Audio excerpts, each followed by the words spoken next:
Welcome back. Today, my plans are to keep weatherproofing the deck because I had an opportunity to watch this thing in action during the rain. For the most part, water pools up pretty well, stays there till it evaporates. I do have a few drainage issues that I've noticed.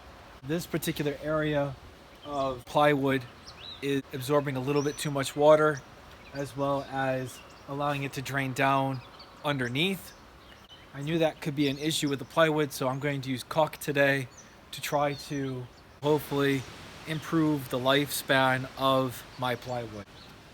I'll monitor these and keep updating this playground with ways to probably reduce the amount of moisture that's soaking up so that I can get the longevity out of it with the fact that I was trying to save a little bit of money using the plywood. After I do that, I add another layer of rock solid to this playground, as well as eventually cutting some more plywood to make the chalkboard wall, and then eventually putting the top plate on the rail.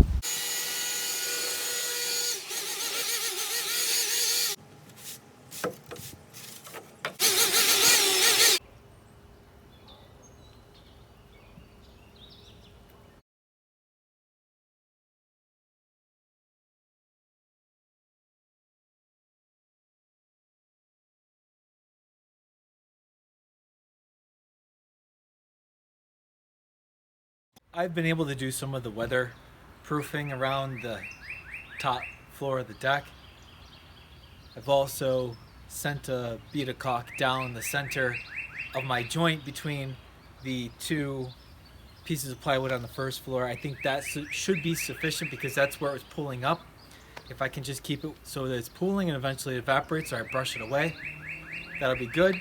So while I let that dry, I'm going to cut out some pieces of plywood. My first cut, I'm going to make a lengthwise 8-foot cut. I'm going to rip my plywood so that I get the right dimensions for my chalkboard wall.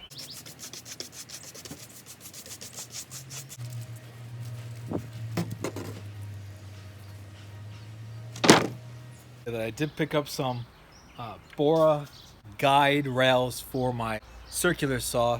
I've used them once, and that was to cut one of my 4x8 pieces of plywood to get them to fit on the top, and this actually worked out pretty well for making a straight cut, so I'm going to continue to use it. I have an extension so that I can cut a full 8-foot length without having to stop and reorient my guide rails.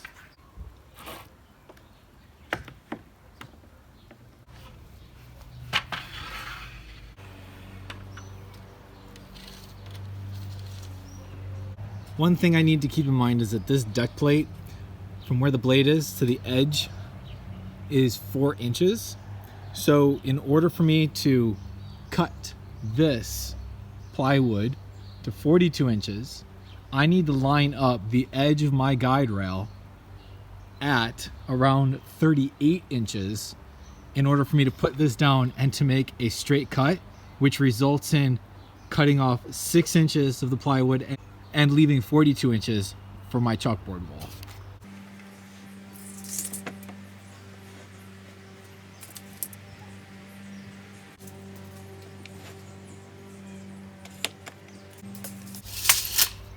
Measure twice, cut once.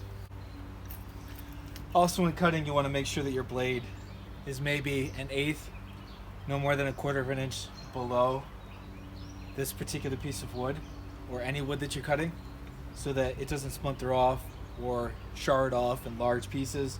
It also tends to keep the cut a bit cleaner overall.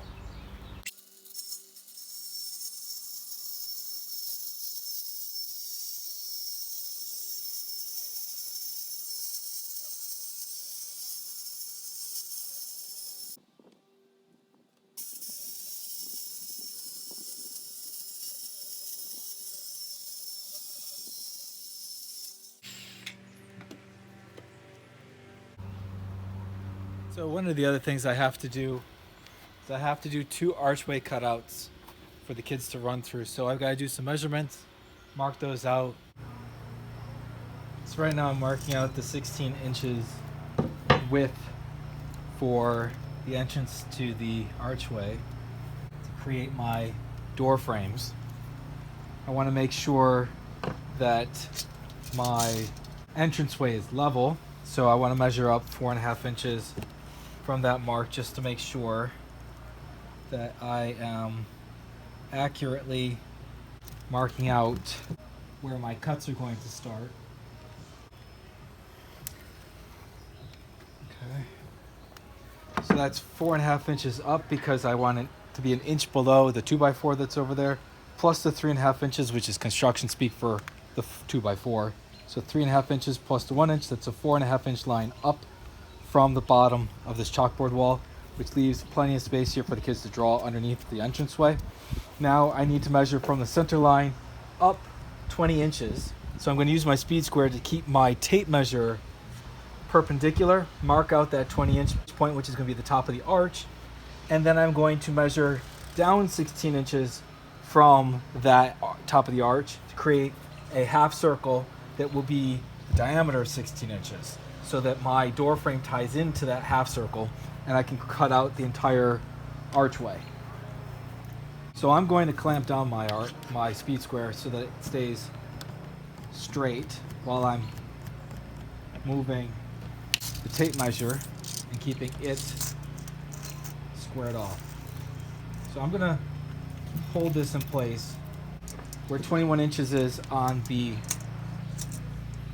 entranceway base so that I can mark out just 1 inch up above, because the tape measure has this little metal piece and I can't get my head over the top of that to see it as well as I want to. So I can see the line for the 1 inch much better, and I can mark that 1 inch. Now what I'm going to do is I'm going to take my very straight level edge and I'm going to line it up with the speed square so that I can draw a nice perpendicular line directly down to the base of the entrance.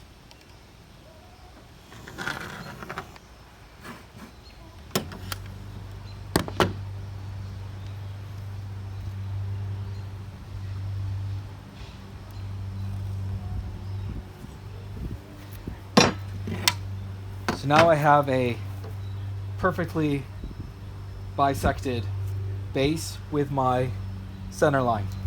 Now I can measure 16 inches down to know that that's the full diameter of my circle, but really I don't need to do a full circle. I just need to do a half circle to create my archway. So I'm going to measure down the radius, which is 8 inches, take my pencil and create the arch that I need. So take the door frame lines and connect it up to the tangent of that door frame arch, and then I have my guidelines to cut out the shape on both sides.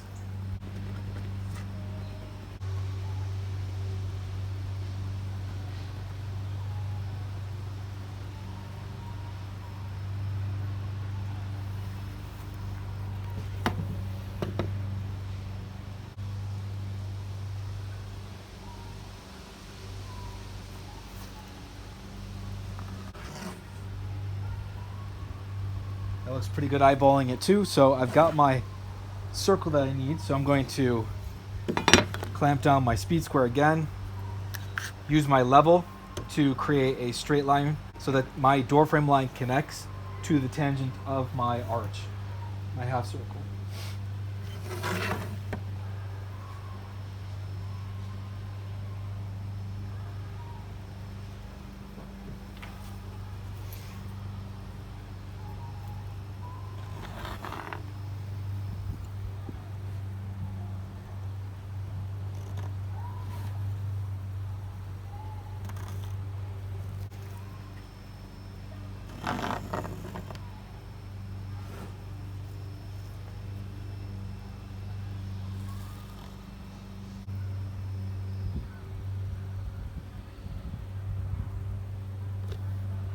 So I'm going to need a combination of tools to get myself started. What I'm probably going to do first is I'm going to drill in a few entry holes for my jigsaw and then start the jigsaw from that hole into the shape. I may use my circular saw in some spots in order to cut out large chunks. We'll see what works best.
As you can see behind me, I have 2 ratchet straps that I'm going to use to hoist the plywood in place so I can screw it into the playground. They're going to act like small cranes to lift my piece of plywood into place.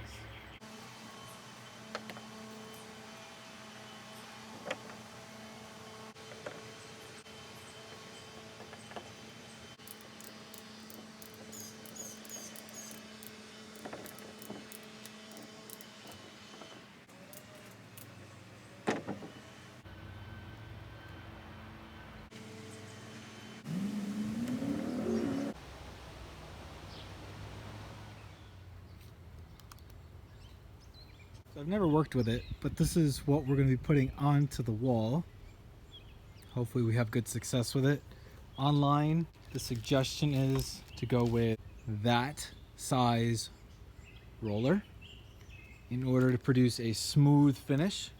So what I'll do first is I'll trim it with a brush and then I'll roll it on and then maybe put a second or a third coat on. Try to use up most of this can. Get a nice thick layer on. Hopefully it'll also help with the weather. I'll do the edges of the plywood as well as the surface. Been sitting for a month, so I've got to make sure it's nice and shaken up.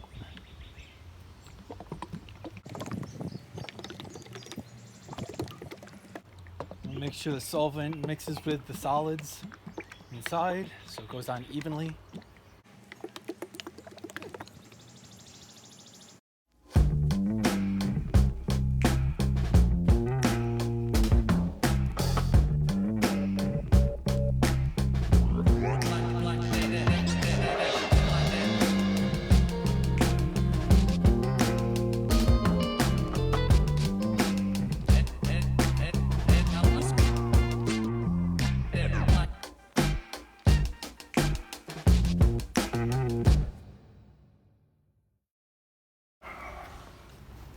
Right now I'm going to make the top plates.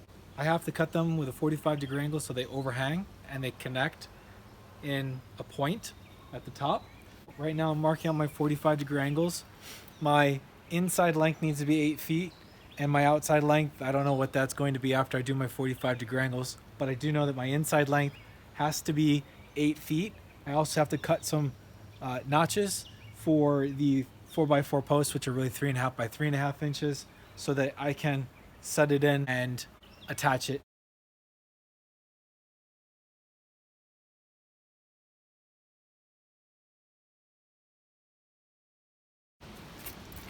So after getting the insides measured, my 45-degree angle cut, I'm creating the notch and then the new 45-degree angle because I need to recess that a bit.